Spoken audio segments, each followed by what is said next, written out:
Baik, shalom dan selamat pagi buat masyarakat Papua. Sebelum saya bahas foto di belakang ini, mari kita baca dia punya judul baik-baik. Ya, judul di gambar di belakang ini atau foto ini, Pigai katakan begini, dari umur 5 tahun sudah paham hak asasi manusia atau HAM. Tidak mungkin saya salah. Baik, seorang Menteri Hak Asasi Manusia dari negara Republik Indonesia yang katakan bahwa dia umur 5 tahun dia sudah memahami yang namanya hak asasi manusia. Tapi yang jadi pertanyaan itu begini. Ketika Bapak waktu jadi Ketua Komnas HAM itu, Bapak bicara banyak tentang masalah pelanggaran HAM yang terjadi di tanah Papua ini. Terus di saat Bapak dipilih menjadi Menteri HAM, Bapak bungkam, Bapak diam.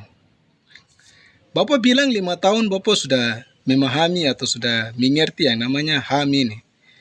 Tapi ketika Bapak jadi Menteri, Bapak hanya sibuk bicara tentang masalah kemanusiaan dan masalah pelanggaran HAM yang ada di luar negeri. Contoh seperti di Palestina, Iran, Venezuela, dan negara-negara yang lain.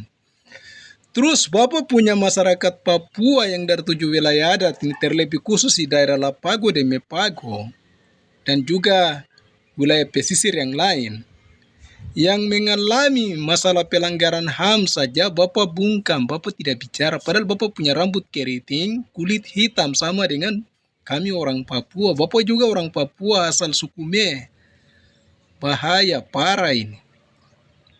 Bapaknya jago bicara di media sosial, bicara belum memahami HAM, tapi masalah pelanggaran HAM seperti kasus Biak Berdarah, Paniai Berdarah, Wamena Berdarah, Abipura Berdarah, Sorong, Manokwari, dan tempat-tempat yang lain, pengungsi yang di Induga, Bapak tidak bicara. Begitu.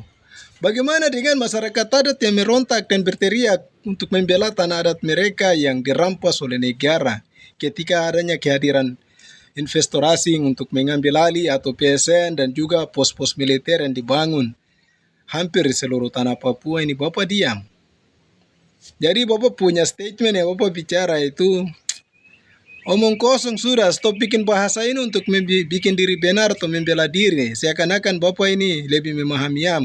Percuma saja bicara memahami, tapi masalah sendiri dalam rumah di tanah Papua saja Bapak tidak pernah angkat bicara. Oke? Jadi stop sudah. Stop mau sibuk lagi untuk mau bicara bilang kau paham tentang HAM. Hanya di mulut tapi dalam isi otak tidak mengerti HAM masalah pelanggaran HAM yang terjadi di tanah Papua. Begitu. Koyau, salam hormat untuk Bapak. Semoga Bapak nonton video ini dan sadar dan bicara tentang masalah pelanggaran HAM yang ada di tanah Papua ini. Respect.